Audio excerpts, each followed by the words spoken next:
So I figure it's about time to get an update on the Roadrunner quarter panel situation, and it really has been quite a situation to say the least.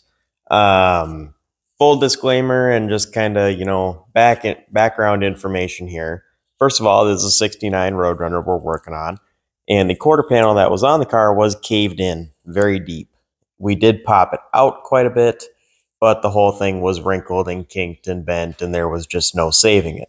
So we got a quarter skin, and most of it went on. We decided to save this lower section that's original because it's pretty good, pretty straight, original metal. And we tried to save that back end because we just wanted to keep the original marker light location and, just other various reasons. So I had a guy working for me, doing some work, and I think he's, a great guy. He has a lot of abilities, but I think he was in a rush and had a lot of other things going on and just kind of missed some finer details. So I've since had to kind of come back through, fill in the gaps, and kind of made myself wonder, why was I paying somebody else to do this? I can do this.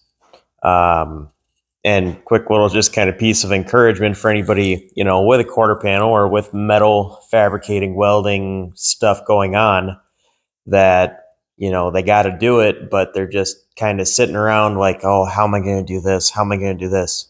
The first step is just starting. Once you start to see how things go. You start to see how things should work. And if you get lost, just stop, sometimes walk away. You need to kind of go sit for a little while, do something else, and come back to it. I've had to do that a lot on different projects. So it's all welded here. It's all welded at the top. We still have to fill in some little tack welds here and there. And it is welded around the lip. Unfortunately, when he was welding the lip together, he decided to use C-clamps like that and dented the quarter panel right by the lip. So there will be a little bit of body work there, a little bit of pulling, a little bit of hammering, and there will be some filler. Everybody gets nervous when they hear filler. They're like, oh no, you're just going to fill the thing with Bondo. No, you can have one of the best welder fabricator people in the world put together a car, and anywhere there's a seam, typically you're going to need at least a tiny skim coat. You need to use filler to flatten it out.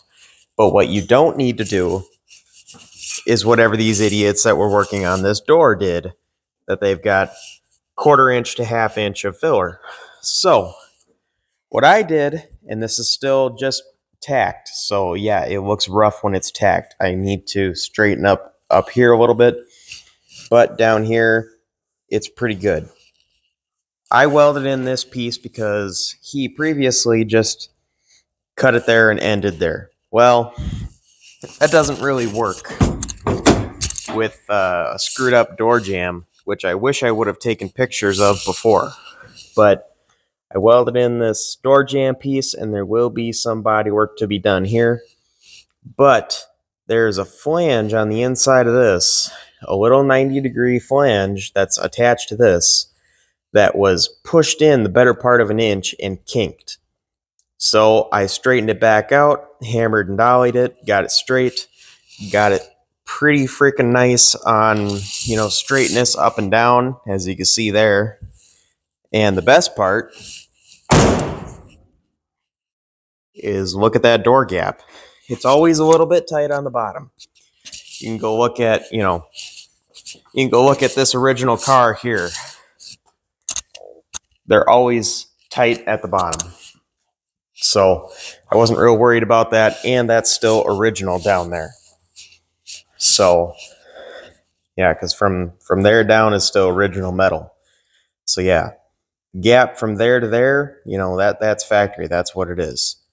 From here up, I made that to look like that. So I think it turned out great. It's I got a paint stick here.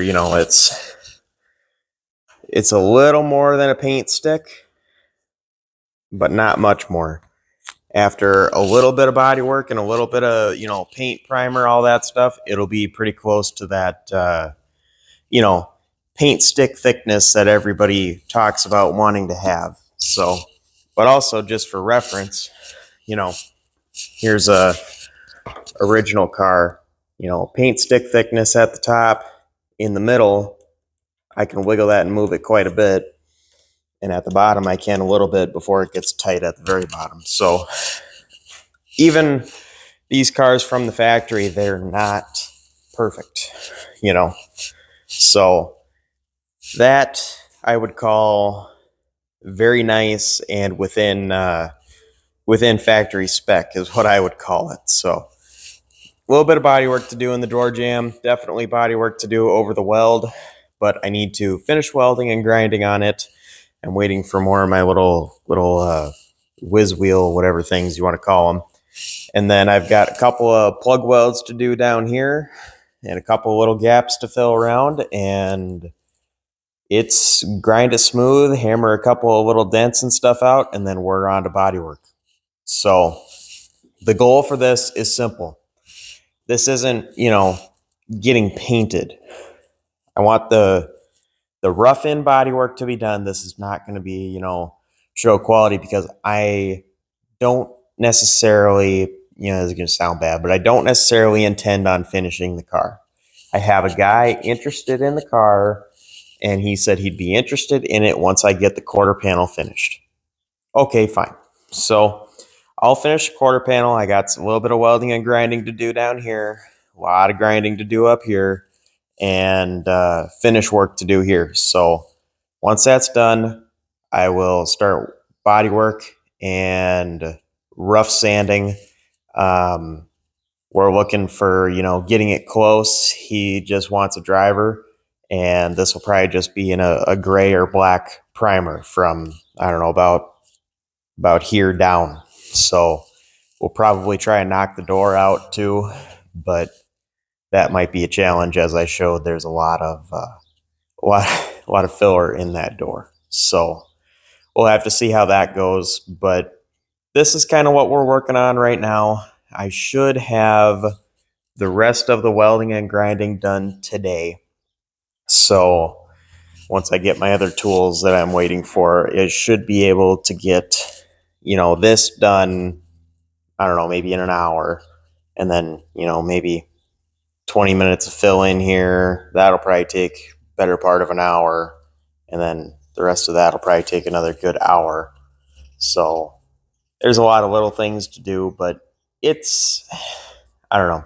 I encourage everybody that's working on a project, whether it's this or anything else, that, you're stuck on a spot, you're nervous about getting started on this, or, oh, what if I screw this up? Just go start. Just go start working on it, see what happens. And I'll tell you, as long as you don't get too far ahead of yourself, you'll probably be able to just get it done. So definitely encourage everybody to just work on their stuff. But that's kind of it for an update. Other than that, there's a lot of other things going on around here. I'm sourcing parts for a 440 build. I'm working on a couple other things. We got another Roadrunner coming in, and yesterday we just bought another Roadrunner. So we're keeping on going with all kinds of different stuff here, and we'll just have to see how some stuff goes. And definitely thanks everybody for following along with this stuff, and definitely like, share, subscribe, all that good stuff. And I appreciate you guys watching, and I'll see you guys in the next one.